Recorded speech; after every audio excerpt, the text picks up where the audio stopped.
You have no idea. Explain to you the whole thing. Really enjoyed it. That was amazing. You should hurry it up. Oh no.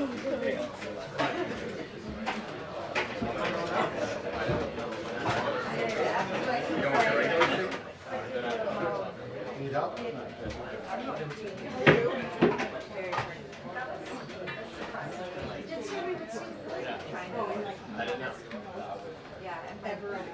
My brain has stopped.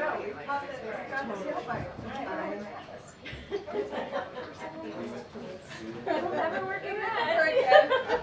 I'm not sure if I'll never recover. Yes, we're kind of hanging there. Today was slow walk. So sorry. Good afternoon, everyone.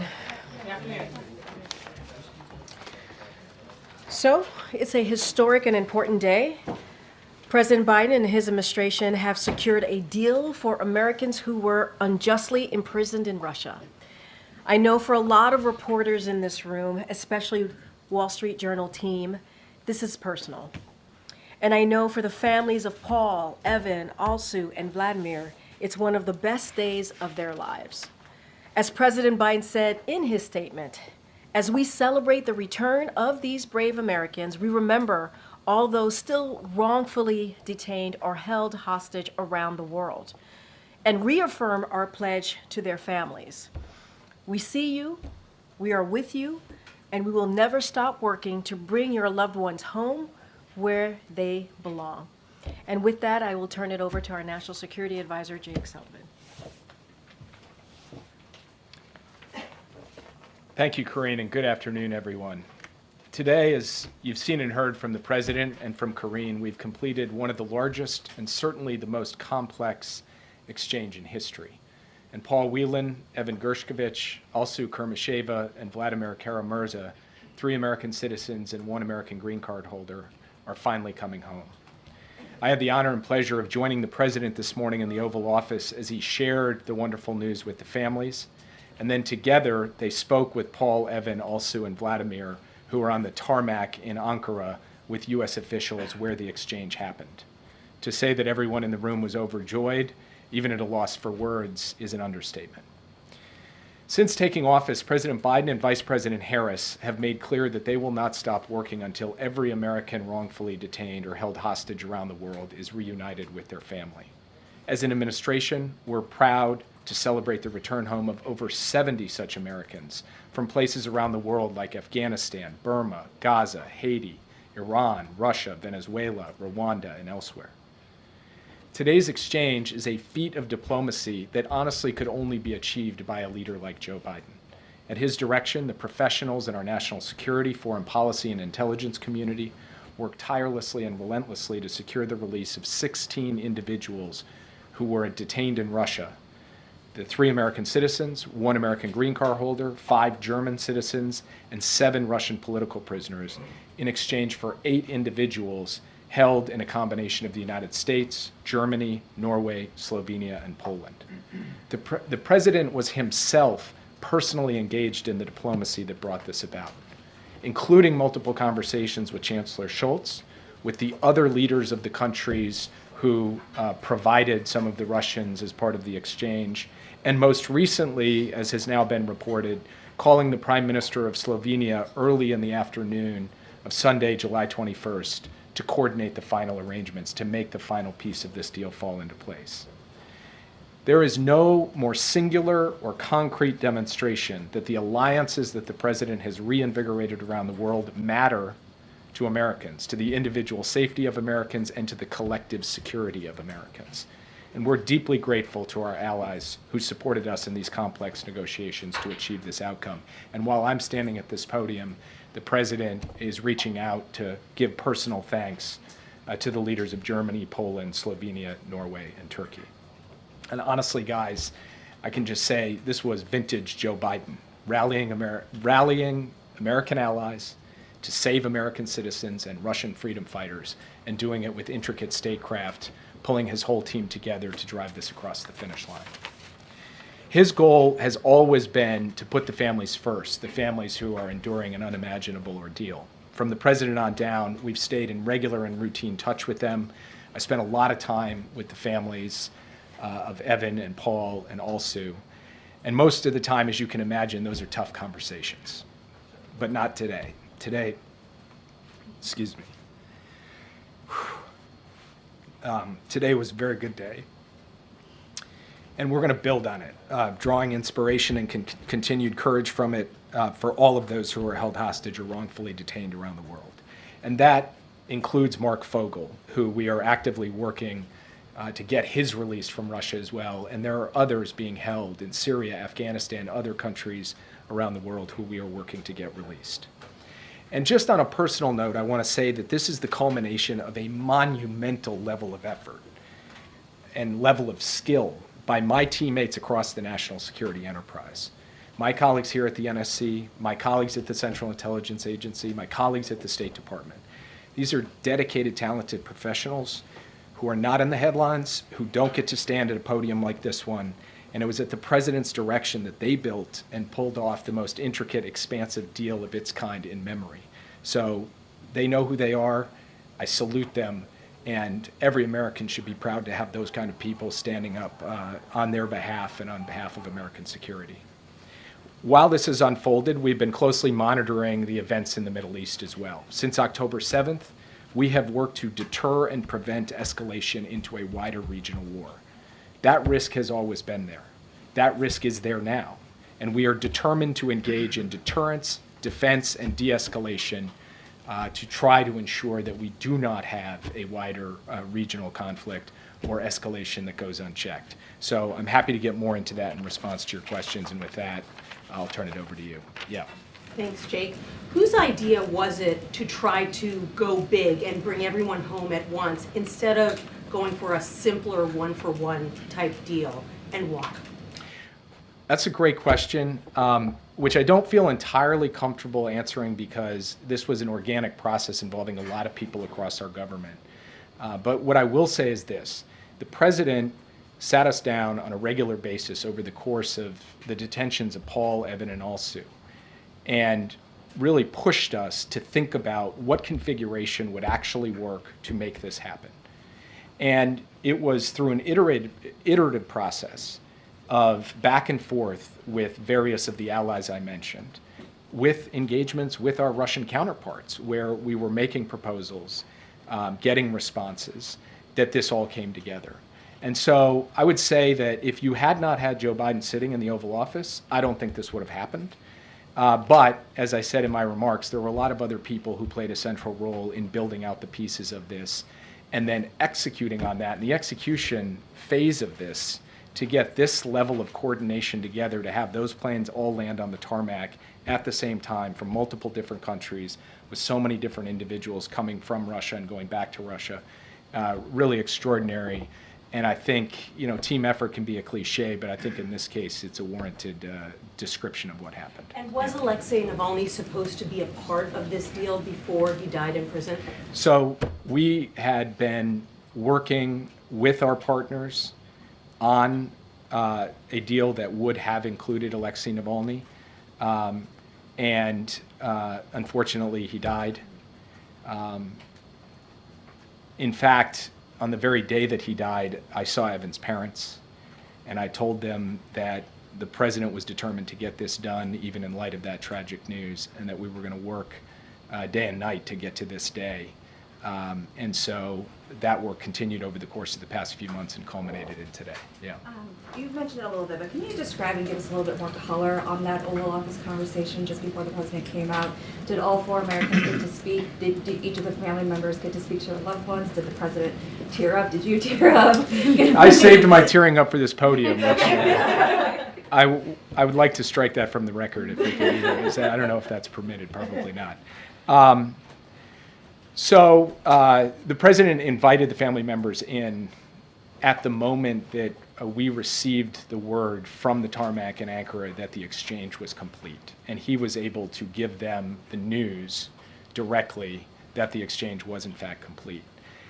Then Paul, Evan, and Alsu were in one place. Vladimir was actually in another place. So he conducted 2 calls from the Oval Office, one with the 3 American citizens on the phone, and he welcomed their freedom, said, that on behalf of the American people, he was so proud to have them out, and then very quickly turned the phone over to their family members, and each family got the opportunity to engage by phone with their loved one who was out. He then conducted a second call with Vladimir, and Vladimir's wife, one of their daughters, and their son were there to be able to speak with him. And the president and he also got to reminisce on the fact that they were both pallbearers together at John McCain's John McCain's funeral.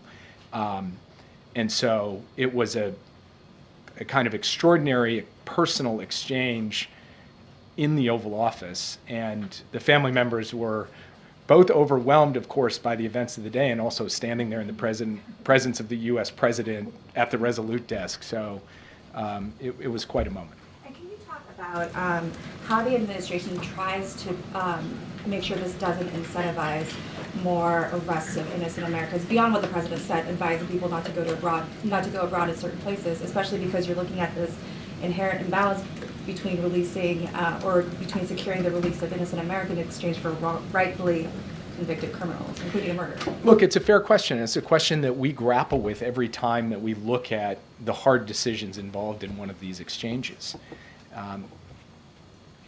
It is difficult to send back a convicted criminal to secure the release of an innocent American. And yet, sometimes the choice is between doing that and consigning that person basically to live out their days in prison in a hostile foreign country or in the hands of a hostile power. So from our perspective, we have assessed and analyzed that risk, and we have judged that the benefit of reuniting Americans, of bringing people home, and also of vindicating the idea that the American president and the American government are going to do what it takes to protect and secure the release of innocent Americans, that benefit outweighs the risk, and that's how we have proceeded. I would point out, in addition to that, that in periods of time when the U.S. government didn't tend to do prisoner exchanges, Americans were unjustly detained and held hostage overseas. In periods where we did, Americans were unjustly detained and held hostage overseas. So I think there are real questions, and Roger Carstens, the hostage negotiator at the State Department, has actually pointed out that in this analysis, it is not quite as clear-cut that the evidence actually demonstrates the kind of result that your question speaks to, that a lot more people get taken because we do these exchanges. But it's something that we have to pay attention to, and it's something that makes these decisions by the president not simple decisions, hard decisions, and yet, as he did today, he was prepared to make them. Yeah. Can you explain a bit more, when did it become clear that Krasikov was this linchpin to a deal like this, and was it during the negotiations over Brittany Griner? When you're engaged in a negotiation and one side lays down a position, there's not like a light bulb moment when you say, okay, that position is immovable. That has to be tested, and alternatives have to be suggested, and proposals get put on the table and rejected, and new proposals and rejected. So it is less of a aha moment, okay, now we know, and it's more something that you accumulate through the experience of the negotiation. And so over the course of this negotiation, we did reach the conclusion that Krasikov was a key. You've discussed obviously the president's involvement, direct involvement in all of this. Can you talk us through any involvement that the vice president had? Was she also speaking directly to other leaders and allies? So, as I said in my opening comments, both President Biden and Vice President Harris have made the return of unjustly detained American hostages an absolute priority. And in this particular case, Vice President Harris actually had an opportunity to engage with Chancellor Scholz earlier this year at an opportune and timely moment at the Munich Security Conference, where she talked about this issue with him. That followed on a conversation that the president had just a short time before that, and it was in the run of high-level engagements and a back and forth that the president and the chancellor were having that Vice President Harris was actually able to sit face-to-face with Chancellor Scholz and talk through the elements of this. And then I've sat in the Oval Office more times than I can count over the course of the past years, providing briefings and updates on this and getting peppered with questions by both the president and the vice president, thinking through the strategy, iterating the approach, which she was a participant in very much, a core member of the team that helped make this happen. Jay, Yeah. two quick questions. One as it relates to the president's interactions with Chancellor Scholz. It's been detailed to us, but maybe from the podium, you could help us understand. Chancellor Scholz had to make a big sacrifice giving up Krasikov here, a Russian criminal. What specifically did the German chancellor say to President Biden about his willingness to do this? Well, I will leave that to Chancellor Scholz because I think for important and sensitive conversations, leaders should speak for themselves. The White House said, he said, for you, and then he said, I will do this. Is that fair? And if so, can you at least detail that? I can confirm that he did say that, but I thought you were asking sort of to elaborate in greater detail, which I'm afraid I don't feel comfortable doing because he can speak to his conversations with the president. What I will say, and President Biden made this point when he spoke to the press just a short time ago, that relationship between the president and the chancellor, a relationship of respect, a relationship of genuine friendship, had the character of being able to work through this sensitive issue in a way that wasn't antiseptic or professional. It was two guys actually trying to figure out a solution. That was the nature of all of the conversations, and ultimately the chancellor was able to say to the president, let's do this. Just to be clear, my second question, today is clearly a day of celebration, but already there is some criticism, including from the Republican vice presidential nominee, J.D. Vance, who moments ago said, I think what this demonstrates, I think that really what this shows is that a lot of bad guys across the world are worried that Donald Trump is coming back into office. Your response to those comments? I don't follow. Yeah. Thank you, Jay. Can you talk about what, if any, engagement U.S. officials had with Vladimir Putin as part of this? No engagement directly with Vladimir Putin. What about his deputies?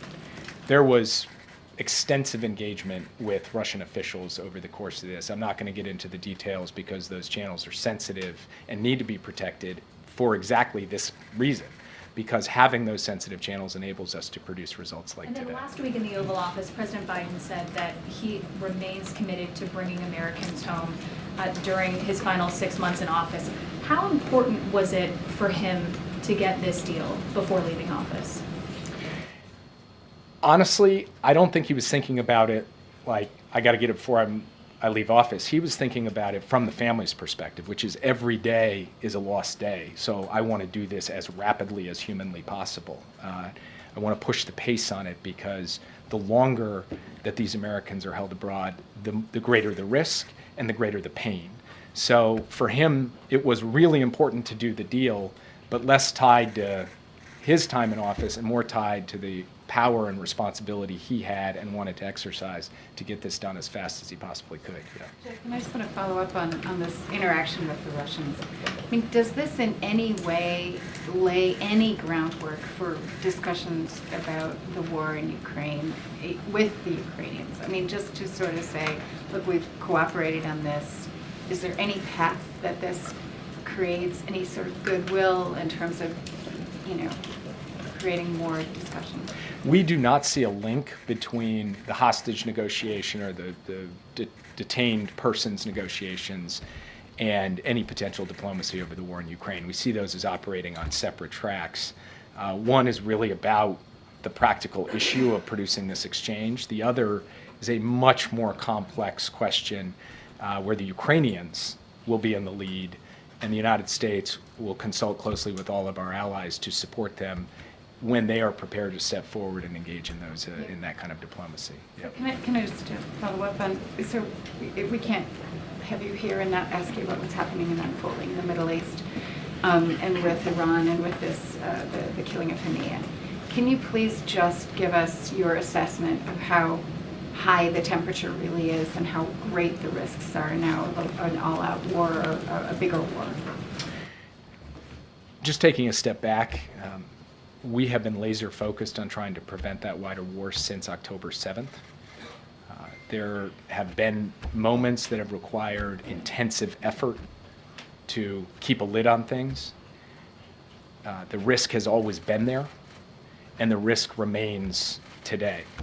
And we believe we do have to be engaging in intensive efforts now through deterrence, through de-escalation, through diplomacy, to prevent a wider war, and we will continue to do that. Yeah, thanks, Jake. Back in May, former President Trump made the comment that Russia would release Evan Gershkovich for him after the upcoming election, quote, but not for anyone else. Did that comment complicate negotiations at all, and do you have a response to Trump's comment now? Look, I'm just happy these guys are out and home, and I won't wade into the comments of the former president. What about Jimmy Wilgus? Are you working on him? Yeah. Jake, you noted that the president spoke to the leader of Slovenia right around the time he was making his decision on his political future. How much was the thinking that he had to go through on his future part of this process leading up to these negotiations? Was this something that weighed on him for days ahead of these calls? Look, to be honest with you, the way in which this unfolded played out over the course of weeks, even months, to put all of the pieces in place. So the timing and the cadence of the different elements coming together was a feature of the diplomacy and the decision-making of each of the countries involved. It wasn't about American politics, the American political calendar, president's thinking on other issues. And it did happen to line up on that Sunday in that way, but not through a conscious decision to make it so, but rather because that's when the pieces were falling into place. And that's the moment when the president had to drop that final piece in. And it just so happened to come a couple of hours before he made his announcement. And when do you think we will actually see them on American soil? Will the president greet them in person? I think you can expect to see Evan, Paul, and Alsu later tonight on American soil. And as the president mentioned in his remarks earlier, they'll be landing at Andrews Air Force Base. The president and the vice president will be out there to greet them. Vladimir Kara-Murza is going to be traveling to Germany, and his family, who was here with the president this morning, will be traveling there to join him. But as Vladimir and the president discussed today, we expect him back here in the United States soon for him to be able to see the president and other people in the U.S. government. Yeah. Thank you, Jake. Switching gears for a moment, I want to ask you about the plea deal that was reached with 9/11 suspects by military courts down in Guantanamo. Republicans are condemning this as showing weakness and calling it a sweetheart deal because it avoids a trial and the death penalty. I was wondering if the administration has any response to that. As we said last night, the White House received word that the convening authority had entered these pretrial agreements that had been negotiated by military prosecutors with KSM and some of the other 9/11 defendants. And we had no role in that process. The president had no role. The vice president had no role. I had no role. The White House had no role. And we were informed yesterday, the same day that they went out publicly, that this pretrial agreement had been accepted by the convening authority. What the president did upon learning of that was direct his team to consult as appropriate with officials and lawyers at the Department of Defense on this matter. Those consultations are ongoing, and I have nothing more to add at this time. And one more thing on Iran, Israel, Hamas negotiations. Now that the lead Hamas negotiator is dead, who is there to negotiate with, and why, in your estimation, would Hamas continue towards negotiating a ceasefire deal when their lead negotiator was just killed by the people they're negotiating with?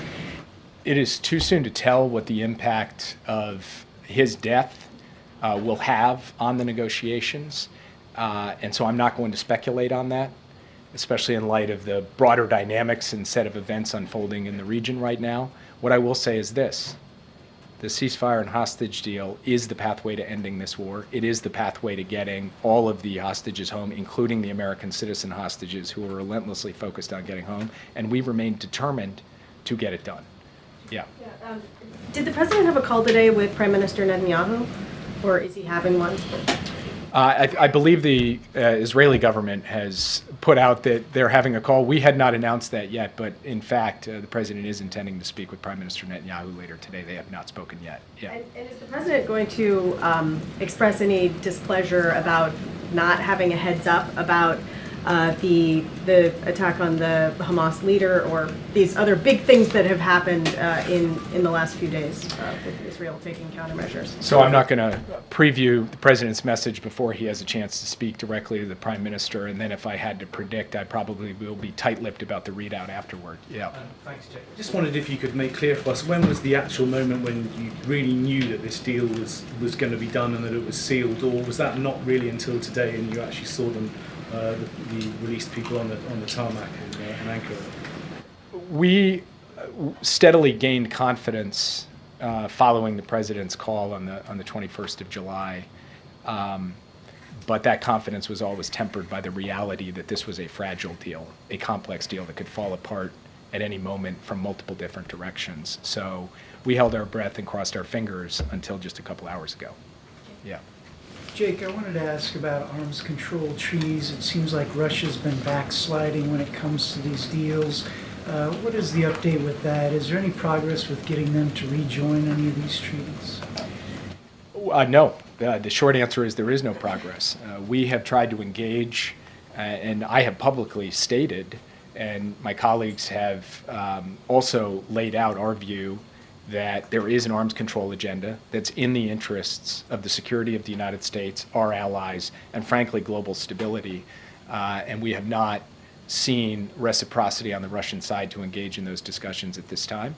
So we're obviously working very closely with NATO, with our other allies and partners, to ensure that our security is going to be strong, resilient, and credible no matter what comes next. But we do remain available to engage in arms control, as we did with the Soviet Union at the height of the Cold War.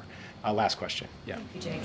Can you just confirm that no money was exchanged, no sanctions were loosened to facilitate this deal? Yes, I can confirm that. And can you also speak to why the president chose not to use his moment in front of the cameras to deliver a warning to Putin? He said, I don't need to speak to Putin, but what he didn't convey was a price that countries will pay if they abduct Americans for political purposes.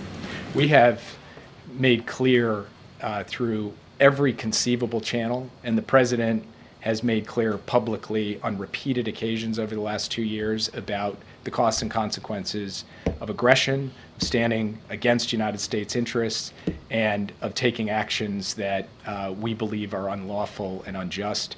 We're going to continue to do that as we go forward. For the president today, this was a moment to thank our allies. It was a moment to celebrate the families, and most importantly, it was a moment to lift up the human achievement of getting both Americans, citizens of friendly countries, and Russian political prisoners out.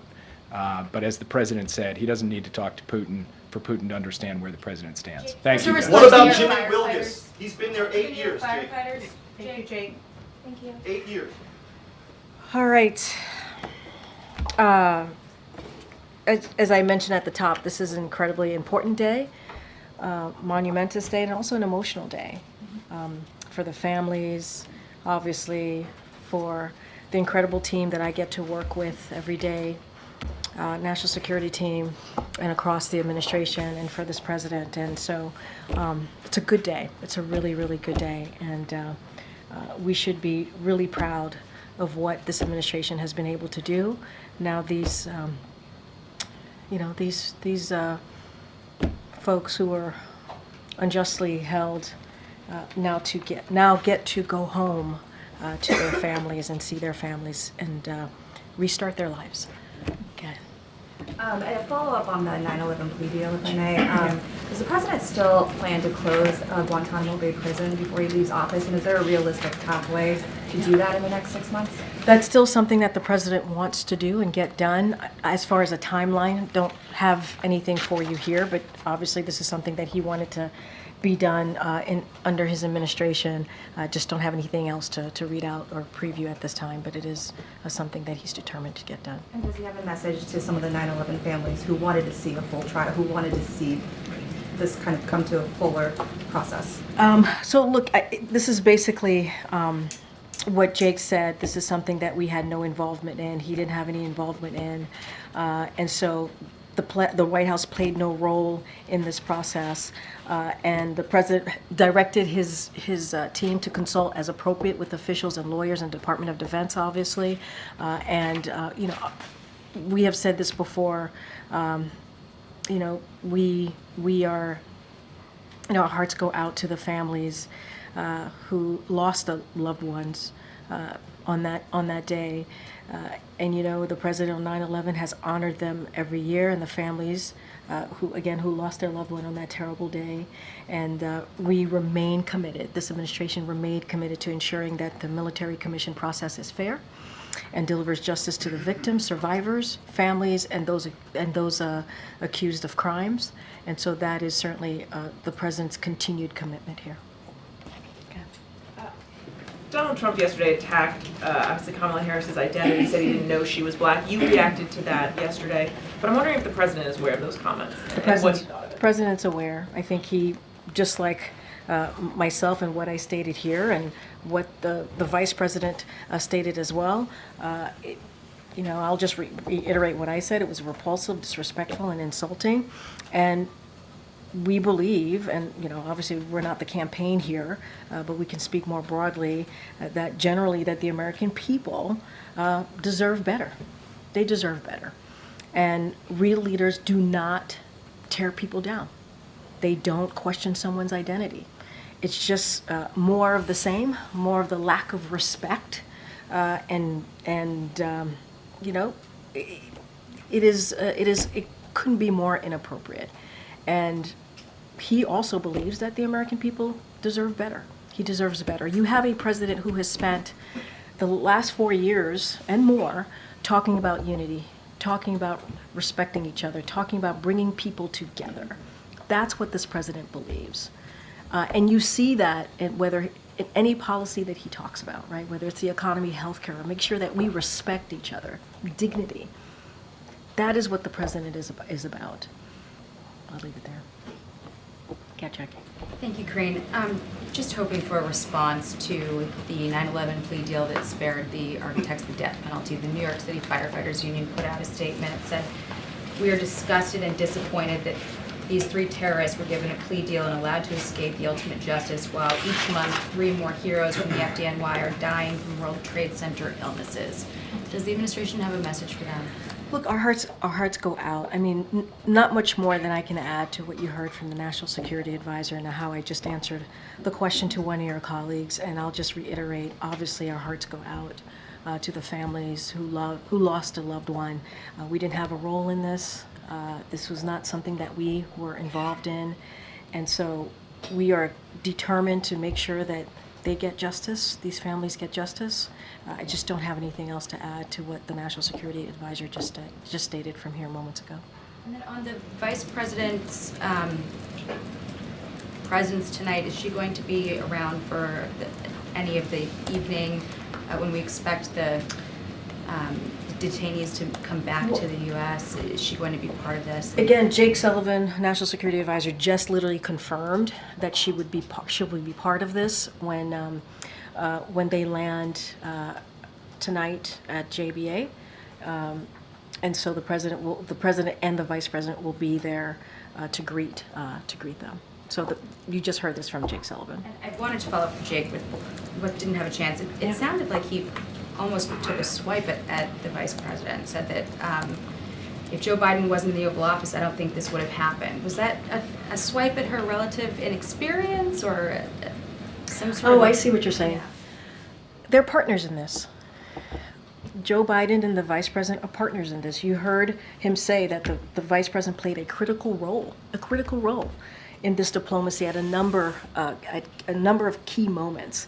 She met with the chancellor of Germany in Munich to help pave the way. She also met with the prime minister of Slovenia to help bring them into the negotiations. They were partners in this. And then you'll see her tonight join the president to welcome back those Americans who were unjustly imprisoned in Russia. And that is going to be an important moment, a critical moment, but they worked together on this. And I think what Jake, not to say what he was saying, but he was very clear, this is a president that has had a long history in government, more than 50 years as a senator, as a vice president. And now as president. It is because of his understanding of the world and the relationships with these leaders that he has had, he's been able to build back up our partnership with allies, right, and also partners. But let's not be very clear here. The vice president has been a partner in this. I just listed out how critical of a role that she played in key moments very, very recently. So they're partners, and I think that is what we want to make sure that is very, very clear to all of you. Okay. Karine, was there ever any consideration given to asking the vice president to, come back sooner so she could be part of the announcement today? And sorry. No, I'm sorry. You should finish. You should finish your question. Well, no, I was just going to ask. I mean, if there was, just for the atmospherics or the kind of visual impact of having her there with the families. Well, just today.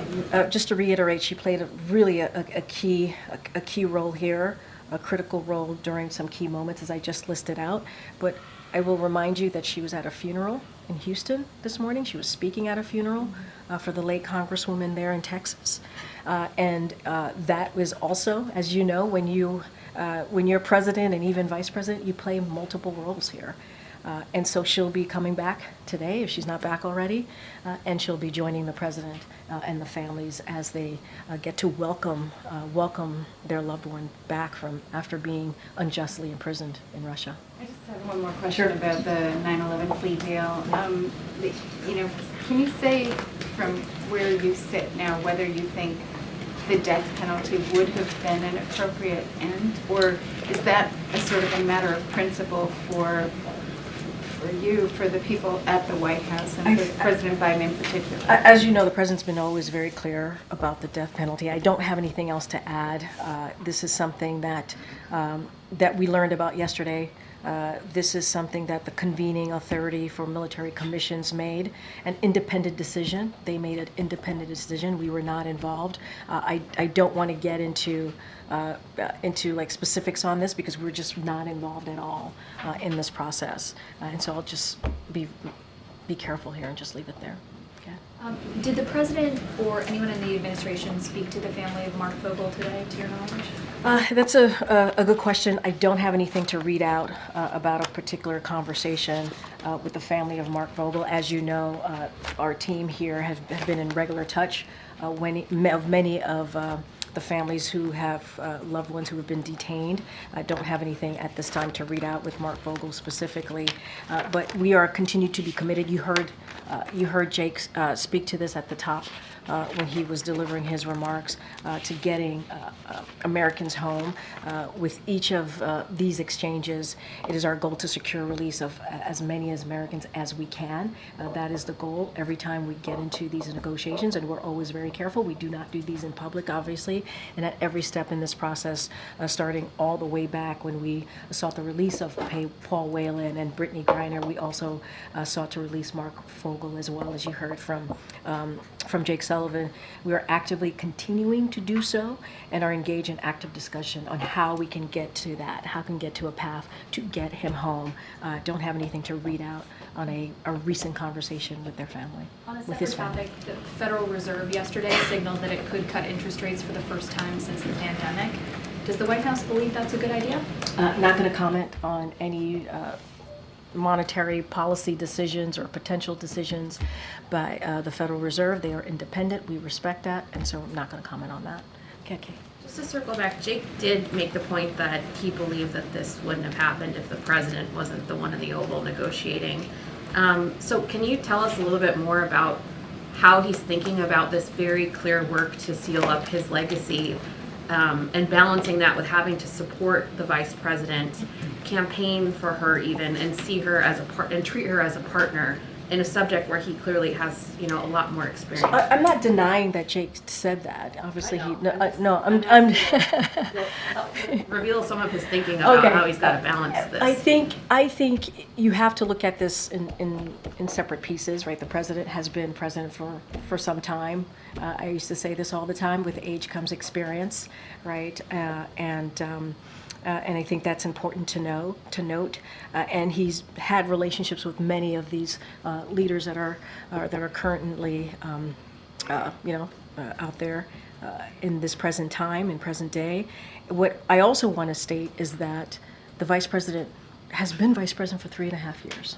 She has been part of this administration, obviously, not just part of it, but a partner, and has developed her own relationship with world leaders, with allies and partners. And I think that's important to note. She was part in having conversations with the Chancellor of Germany, for example, in starting to get us on a path for what we're seeing today.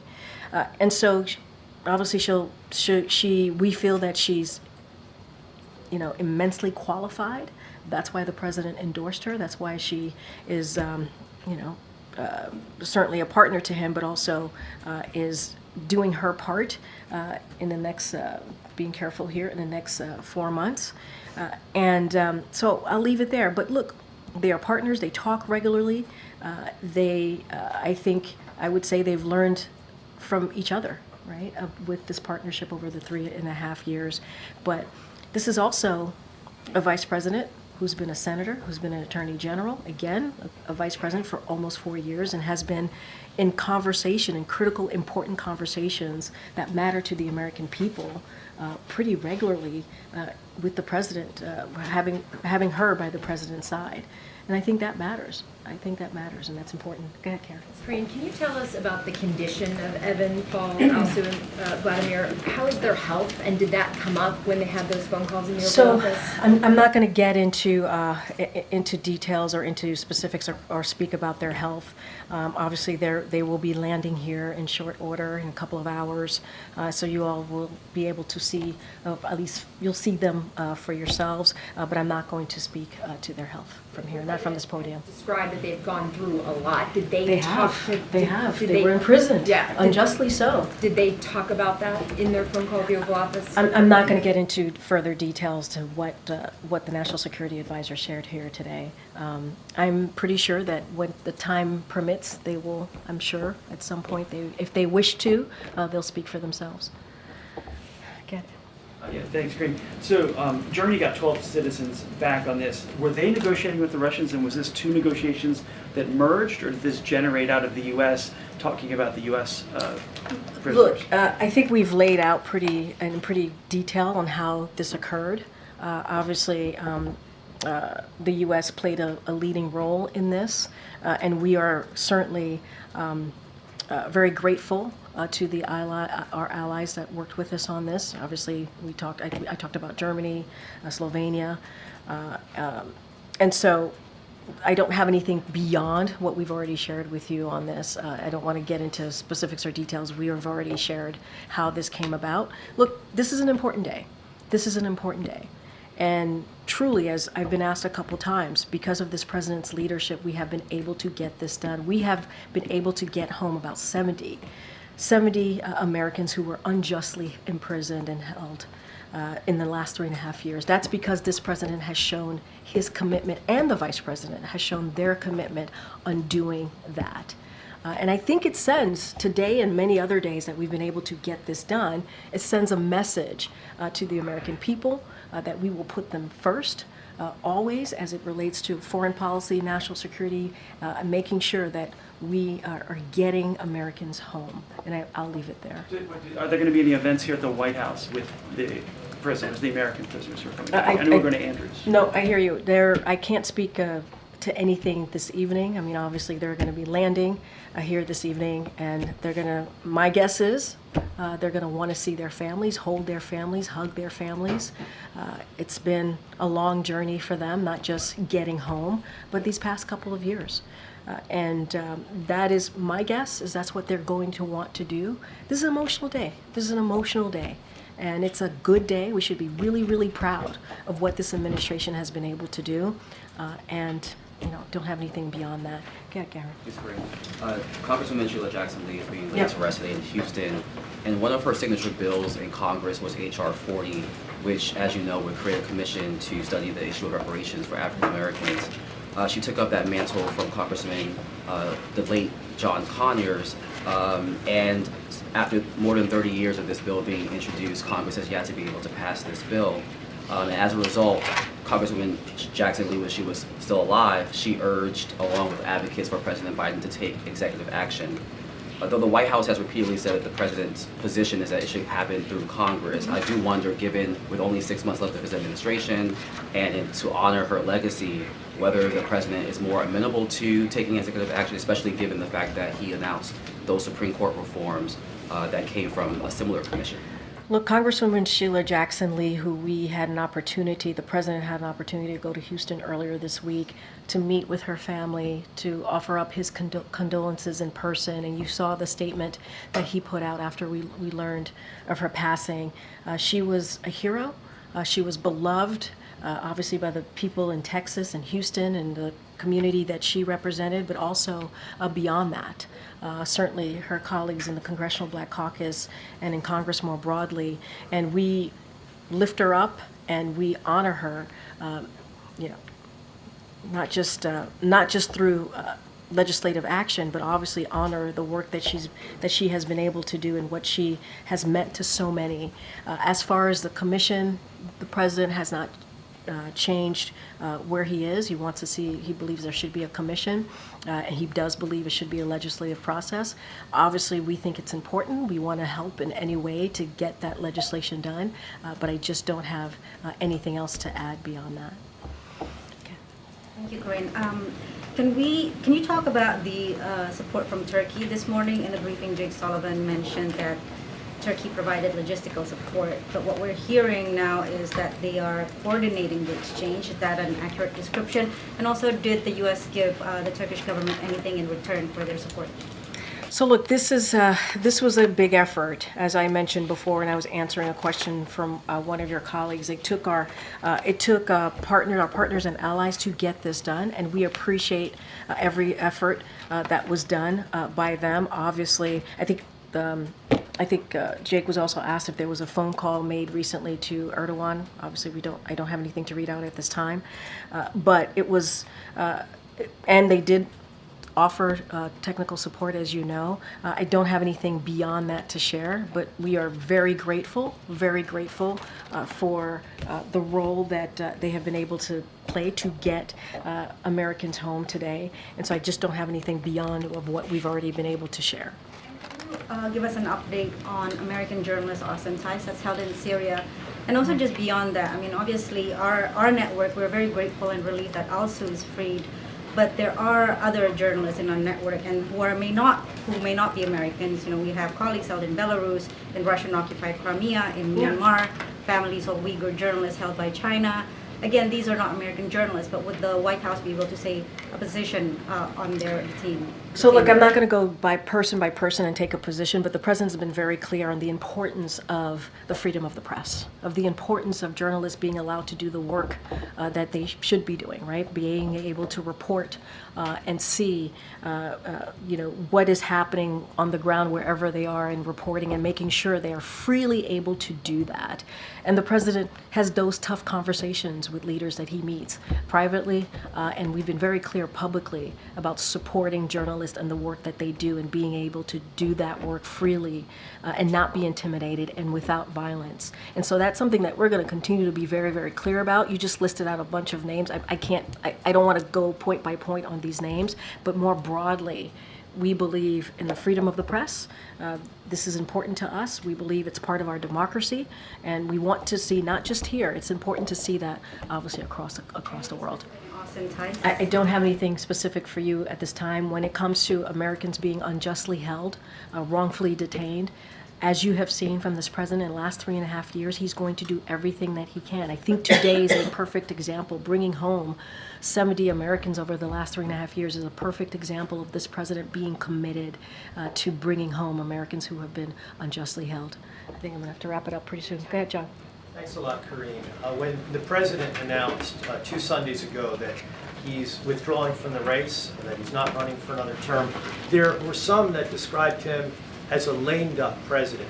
How does this news today, this joyous news at the White House, answer those critics describing President Biden in that fashion? Well, I'm glad you call it joyous news, because it is. This is very, very good news. For all of us as Americans, we should be very proud of this moment. Look, I've heard the term lame duck. I was asked at the podium if he is a lame duck president. We've been very clear that he's not, and today is an example of that. What he did on Monday, talking about SCOTUS reform, is an example of that. The president is determined, and he is very focused, along with the vice president, to get things done, to build on the accomplishments that we have been able to deliver for the American people over the last 3.5 years. And these are historic accomplishments, whether it's the American Rescue Plan that turned the economy around, restarted the economy. Now we're leading in the world on that. Again, no Republicans voted for the American Rescue Plan. You think about the Inflation Reduction Act, no Republican voted for that, and that is a piece of legislation that has seen the biggest investment in climate change. Now Medicare can actually negotiate with Big Pharma, something that elected officials have been trying to do, and he reached across the aisle to get infrastructure done, to get the Chips and Science Act done, to get the Veterans, the PACT Act done. So it doesn't end there. It doesn't end there for him. He wants to see a lot of these important laws now. He wants us to get them, make sure they're implemented. And we're going to continue to use the remainder of this term to look for ways to build on that progress. And we will certainly share with you the specifics of that as we continue these next 6 months. And secondly, yesterday I asked a series of questions to you about the possibility of a hostage deal. At the time that I asked you those questions, were you aware? Yes. You were Yes. aware. And so, given that you just didn't want to answer that truthfully, I mean, you didn't want to despoil the process of the I said I had transfer of nothing. hostages. I said I had nothing to share. You have to understand. You have to understand. This is a critical. As these things are moving, it is important. Our main focus is to make sure that we get these Americans home safely. I would hope, as a journalist, you understand that. It is important that they get home safely. That is our number one priority. Number one priority.